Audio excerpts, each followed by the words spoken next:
What's going on, fam? I'm Josh, you can call me Anoriand, and today we're checking out Star Ocean: The Second Story R, a remake of the PlayStation 1 classic by Square Enix. Before I begin, as always, I want to thank Square Enix and disclose that I was provided an early access code for the game for the purpose of review, but I was not provided anything else, and all statements and views are my own.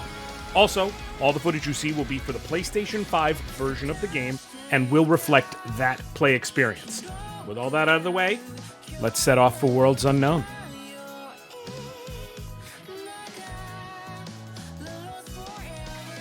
Star Ocean: The Second Story R is a remake of Star Ocean: The Second Story, a classic PS1 RPG often considered to be the best game in its series.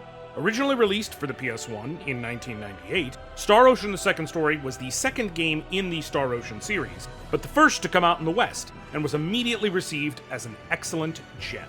Tri-Ace crafted a unique and standout RPG that took the sword and sorcery roots of the genre and put it in space, dealing with alien technology and spaceships while still using dual swords and fire spells. The blending of these things creates a unique world that doesn't really get replicated that much in other series quite the same, but the question asked today is whether, 25 years after its original release, the R in Remake is worth your time and money. Let's dive into the basics. The story of the game follows one of two selectable protagonists, Claude C. Kenny, the son of Ronix J. Kenny, who was in the first Star Ocean game and an ensign in the Pan-Galactic Federation, and Rena Langford, a young girl found on the planet of Expel with mysterious and unique healing powers. From the outset of the game, you choose which of these two to have as your main playable character, with a few differences between their stories, but both go on along the journey together. Claude gets transported by a mysterious machine to the planet of Expel and saves Rena with his phase gun, and in so doing gets mistaken as the Hero of Light, wielding his Sword of Light, to come save the planet. While he tries to fight off this idea, he eventually agrees to go and investigate the problems of the world in the form of the so-called Sorcery Globe, a mysterious meteor that landed in a different part of the world and whose crash has coincided with cataclysmic events like earthquakes, massive storms, and energy possession of humans. Though you only start with these two characters, you have the opportunity to recruit many more. In fact, Star Ocean 2 has 13 playable characters who can join you, though only 8 can be in your party in total, and only 4 in battle at one time. Some can only be recruited by Claude, some only by Rena, and some are actually mutually exclusive from each other. So for instance, if you recruit the unlucky swordsman with 2 dragons fused onto his back, Ashton, you can't recruit the three-eyed sniper, Opera. This necessitates multiple playthroughs if you want to see every character's story and how they interact with one another, and there is a lot of interacting. Within towns, you can go into private action mode, where all your recruited characters split up from you, and you can find them all around the town, leading to little mini-events that can serve to fill out their characterization and backstory, provide items, and boost relationships. All told, the game tends to be a 40 to 50 hour experience, so having multiple playthroughs worth of story and content without requiring 100 to 150 hours for a single playthrough provides good value without being overly daunting, which is a great thing. The meat of the game, and what you'll be doing the most of, even beyond progressing the plot, is combat. In combat, battles traverse from the map you're currently on to a visible field with up to 4 playable characters facing off against a group of enemies. Unlike traditional turn-based RPGs, Star Ocean plays closer to something like a Tales of game, with your characters freely moving around the arena, dishing out attacks with the press of a button, and using MP to unleash special abilities. New to the remake is the break system, where enemies have a break gauge separate from their HP, represented by shields over their HP bar. As you deal damage, both of these things go down, but if you manage to empty their break gauge first, the enemy will be in a broken state, leaving them stunned in place and increasing the damage you deal to them. It's a system that goes well with the frenetic and fun combat, and what adds to it is the level of depth that special attack arts have. See, arts can be HP focused, break focused, or balanced. So do you go with a break-focused art and an HP-focused one so that you have a little bit of both, but have a break art that can't hit enemies that fly up in the air, it just happens to be your best one? Do you maybe just go with 2 break arts and not have anything to unleash when the enemy is in that broken state besides regular attacks? These questions allow you to find your playstyle as it best suits you, which allows different people to tackle the same battle system in different ways. And since you can freely switch between your 4 chosen characters in battle, you can have each member customized for different intentions. Combat is fast, fun, and never gets tiring, and I say that as someone who's played since the original release. That said, combat is not always easy. If you don't learn the parry system, you will want to either lower the difficulty or be prepared to carry healing items because enemies can and will lay out your team members. That said, it never feels unfair. It just feels like you should opt into how much skill you need to bring to the battle, or opt into preparing to need, items and the like. The real standout of this remake, and the thing I need to focus on for a minute here, is the graphics. Now, with the rise of classic remakes, alongside them we've seen HD 2D games. Think games like Octopath Traveler, Triangle Strategy, or the Live Alive remake. Star Ocean, meanwhile, is not HD 2D. Instead, it's chosen to go in a bit of a different direction, and instead they have gone with an HD 2.5D approach. And while that seems like a very nitpicky difference, it's actually massive in practice. You see, in HD 2D, everything is rendered as a 2D sprite, and you can make things gorgeous, but everything is limited to sprites.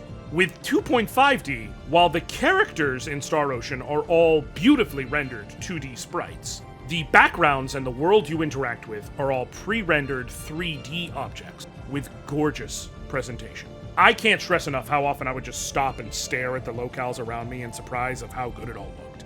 I wouldn't say it's better than HD 2D, to be clear. It's different. I think they're both equally gorgeous, and I believe each choice better suits their own worlds. And I believe that the world, genre, and narrative they built in Star Ocean is perfect for the 2.5D approach. It just feels right the more science fiction you bring into it, because you get to see these buildings and these mountains and these other things around you, and they just feel different. It makes you actually feel like your characters are on an alien world. It just all ties in well. And as a side note, can you imagine a Xenogears remake in this style with like 3D gears and 2D sprites? Please, Square, just please. A man can dream. Okay. Alright. The soundtrack is the same as the original, but updated, allowing you to choose between the original tracks or newly arranged versions of everything. Now, I love Star Ocean 2. I loved its soundtrack. It possesses an excellent battle theme, an even more excellent boss theme, wonderful set-piece music in towns and mines and everywhere else. But I found myself leaving the arrangements on nonstop. Many of these songs are classics to me, to be clear, but the new arrangements feel right, for lack of a better way to put it. Really, with both the graphics and the music, the best compliment I can give, and the most accurate way I can describe them, is that they feel like what you remember with classic games without going back and playing. They feel as big and bold and excellent as your memories fill them in with, even if you tend to embellish or remember things more fondly than they were. Everything in this package feels like a labor of love. Time spent trying to painstakingly recreate this classic while staying true to what it was. And that labor of love is paid off in the end product, for sure. So, with all that said, where do I stand on Star Ocean Second Story R? Well, if it isn't obvious, I absolutely love this game.